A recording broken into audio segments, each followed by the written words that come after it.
Hello দর্শক বন্ধুরা, চলে এলাম আরও একটি পালিশের দুর্দান্ত ভিডিও নিয়ে। তো আজকে বন্ধুরা আমরা ডাইরেক্ট টপ কোট অ্যাপ্লাই করা দেখাবো তোমাদেরকে, কিভাবে আমরা এশিয়ান পেন্টের টপ কোট অ্যাপ্লাই করব। গ্লস, তা আবার হাই গ্লস, শুধু গ্লস না কিন্তু হাই গ্লস, তা আবার 2K। তো দেখতে পাচ্ছ বন্ধুরা, ডাইরেক্ট আজকে চলে এলাম দরজায় টপ কোট মারার ভিডিও নিয়ে। তো এখন আমি টপ কোট অ্যাপ্লাই করছি স্প্রের দ্বারা। তো ফার্স্ট কোট মারার পরেই দেখতে পাচ্ছ যে কত সুন্দরভাবে আমাদের গ্লস বেরিয়ে আসছে, আকাশের মেঘ একদম ক্লিয়ার বোঝা যাচ্ছে। ক্লিয়ার বলতে এখনও পুরোপুরি ক্লিয়ার হয়নি, এটা যেহেতু আমাদের ফার্স্ট কোট। আর হ্যাঁ, প্রথমে বলে দিই আমার গলাটা একটু বসে গেছে, তাই ভয়েসটা হয়তো আজকে একটু অন্যরকম লাগবে। আর ভয়েসটা যেহেতু আমি আউটডোরে অ্যাড করছি, তো সেই হিসাবে একটু নয়েজ আসবে গাড়ি ঘোড়ার, তো এটুকু অ্যাডজাস্ট করে নিও তোমরা। আর আমার ভিডিওতে যে ন্যাচারাল ভয়েসটা আছে মানে ভিডিওর মধ্যে, সেটা আমি তো মেশিনের বা স্প্রের একটু আওয়াজটা বেশি আছে, তো সেটা আমি যতটা পারবো কমিয়ে দেওয়ার চেষ্টা করবো। যতটুকু নয়েজ থাকার তো সেটুকু রাখতেই হবে, ওটা আর বাদ দেওয়া যাবে না। দেখতে পাচ্ছ আমি এবারে বিটের চারদিকগুলো মেরে নিচ্ছি। আর অনেকে হয়তো জিজ্ঞাসা করতে পারো যে মাস্কিং টেপ মারা কেন। তো আমি নিচের দিকটা মানে উল্টো দিকটা, দরজার পেছন দিকটা যেটা, সেটা আগের দিনই গ্লস মেরে সেটা আজকের দিনে যেদিনকে আমি গ্লসটা মারছি সেদিনকে আমি খবরের কাগজ দিয়ে এবং মাস্কিং টেপ দিয়ে ভালো করে প্যাকিং করে নিয়েছি, যাতে পেছন দিকটা র্যাশ না পড়ে। আর আমাদের যেহেতু পার্টির বাড়িতে কাজ, সেহেতু আমাদের কোনো জায়গা ছিল না যে একদিনেই দুটো মারা যাবে, তো সেই হিসাবে দুদিনে গ্লসটা মারা হয়েছে। আর এতে দরজার ফিনিশিংটাও ভালো আসবে, কোথাও চোটে ফাটেও যাবে না, পরে রিপেয়ারিংও করতে হবে না। দেখতে পাচ্ছ বন্ধুরা, এবারে আমি সেকেন্ড কোট মারছি। আর হ্যাঁ, আমাদের যেহেতু এটা দিনের বেলা একদম কাজ ছিল বাইরে, তো আম গাছতলায় কাজ, একদম মানে বিচ্ছিরি অবস্থা, প্লাস বর্ষা ওয়েদার। কাজ করতে করতে কোনো সময় জল পড়ছে, কোনো সময় গাছের পাতা পড়ছে, তো খুব সমস্যা হচ্ছিল। আর ভিডিওটা আমার অনেক দিন আগেই আপলোড করার কথা ছিল, তো আমি কাজের চাপের জন্য ভিডিওটা আপলোড করতে পারিনি, তো আজকে নিয়ে এলাম। আমার অনেক পালিশ বন্ধুরা আছে, পালিশ মিস্ত্রি বন্ধুরা, যারা এরকম কাজ শিখতে চায় পিউ পালিশের, বা করতে চায় বা করছে। তো আমি তোমাদেরকে একটাই কথা বলবো, তোমরা যখন পিউ পালিশ করবে বেস কোটটা কিন্তু একদম খুব সুন্দরভাবে অ্যাপ্লাই করবে, তাহলে দেখবে টপ কোট একদম ফুটে উঠেছে একদম ক্লিয়ারভাবে, কোনো সমস্যা হবে না টপ কোটে যদি বেস কোট সুন্দর হয়। আর যারা যারা আমার সিলার মারার ভিডিওটা দেখোনি তারা দেখে নাও। আর এই দরজাটার ওপরে আমি ফুল ভিডিও নিয়ে আসতে পারতাম, কিন্তু ফুল ভিডিওটা আমি যখন এডিট করছি তখন কোনো মতে আধা ঘন্টার কম করা যাচ্ছে না, কারণ সব কিছুই দেখানো দরকার, সব কিছুই দেখাতে হবে, তো সব মিলে আধা ঘন্টা হয়ে যাচ্ছে। তো সেই হিসাবে আমি পুরো ভিডিওটা না এনে এসে কেটে কেটে দেখিয়েছি। একটা ভিডিওতে শুধু সিলার মারাটা দেখানো হয়েছে, কীভাবে সিলার অ্যাপ্লাই করতে হয় বার্জারে, আর একটাতে এশিয়ানের গ্লস কীভাবে অ্যাপ্লাই করতে হয় সেটা দেখিয়েছি। তো দেখে নাও ঝটপট গিয়ে সেই ভিডিওটা, আগে এইটা দেখে নাও তারপর ওইটা দেখে নেবে।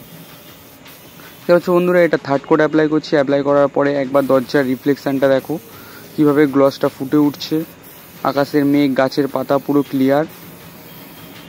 আর একদম টপ ফিনিশিং হয়ে যাওয়ার পরে তো তোমরা দেখতেই পারবে।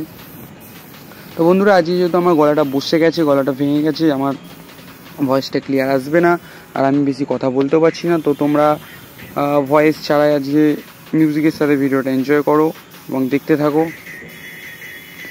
তো দুটো দরজা কমপ্লিট দেবো আজকে আমি। একটা হচ্ছে গিয়ে আমাদের গণেশ পাল্লা আছে যেটা, তো এটা একদম লাইট ব্রাউন সেট করা হয়েছে, শুধু আউট পোর্শনটা দেখতেই পাচ্ছ, ভেতরের একটা বিটের খাসটাকে খালি করা হয়েছে, আর ফুলের যে গোড়াটা সেটাকে আমি ব্রাউন সেট করেছি। ব্রাউন সেট পুরোটাই করা যেত, কিন্তু সেগুন কাঠের দরজা ন্যাচারালি ভালো লাগতো। আর দরজাটা কিন্তু পুরোপুরি ইপক্সি বেসের ওপর আছে, যেহেতু এটা এক্সটেরিয়ার পালিশ হচ্ছে।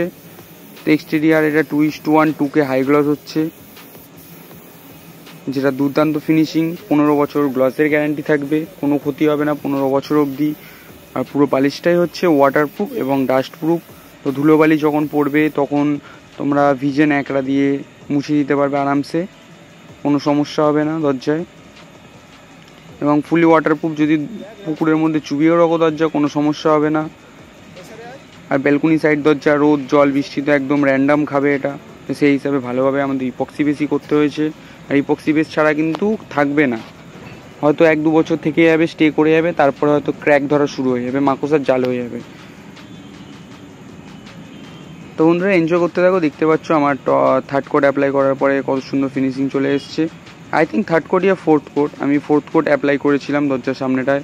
পেছনটাও ফোর্থ কোট, সামনেটা ফোর্থ কোট, তবে সামনেটা একটু বেশি গাতিয়ে মারা হয় যেহেতু এটা ফ্রন্ট সাইড, সদর দিকটা একটু বেশি ফিনিশিং হয়। তো হ্যাঁ, আই থিঙ্ক আমার 4 কোট কমপ্লিট হয়ে যাওয়ার পরে দেখতে পাচ্ছ গ্লসটা একদম কাচের মতো।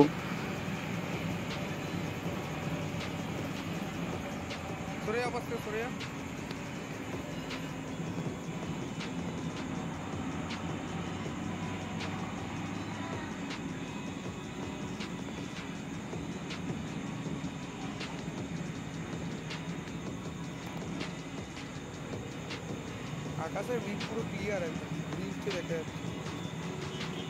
দেখো এখানে একটা ঘুরি উঠছে,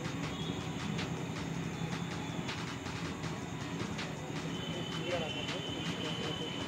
তো এখানে দেখতে পাচ্ছ বন্ধুরা আমার পুল অ্যাপ্লাই করার পরে 4th কোট কত সুন্দর গাছে আকাশে যে ঘুড়ি উঠছে সেটাকেও একদম ক্লিয়ারভাবে দেখা যাচ্ছিলো। এবারে আমি রাধাকৃষ্ণ পাল্লাটায় চলে এলাম, রাধাকৃষ্ণ পাল্লাটাও সেমভাবে অ্যাপ্লাই করব। আর গণেশ পাল্লাটাতে দেখতেই পেলে ফিনিশিং এত মারাত্মক এসছে যে আকাশে ঘুড়ি উঠছে সেটাও পুরো ক্লিয়ার। আর ভাবো ক্যামেরাতে যদি এরকম দেখা যায় বা তোমরা ভিডিওটা লো কোয়ালিটিতে দেখবে তাই এত সুন্দর ক্লিয়ার এসছে, তাহলে যখন চোখের সামনে দিয়ে দেখবে তখন কেমন ক্লিয়ারনেস এসছে। দরজাগুলো কিন্তু পুরো কাচের মতো ফিনিশিং, একদম দুর্দান্ত ফিনিশিংয়ের সাথে দরজাগুলো আমরা কাস্টমারকে ডেলিভারি করেছি এবং কাস্টমারও আমাদের খুব খুশি হয়েছে দরজা দুটো দেখে। চলো বন্ধুরা মিউজিকের সাথে ভিডিওটা এনজয় করতে থাকো। টাটা, দেখা হচ্ছে নতুন একটি ভিডিওর সাথে। আমার বক্তব্য এখানেই শেষ, ভিডিওটা তো পুরো দেখো, বাই।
একটা কোথায় পড়েছে দেখতে পাচ্ছিস?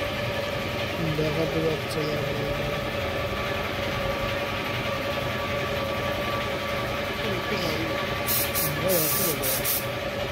হ্যাঁ দাদা আমার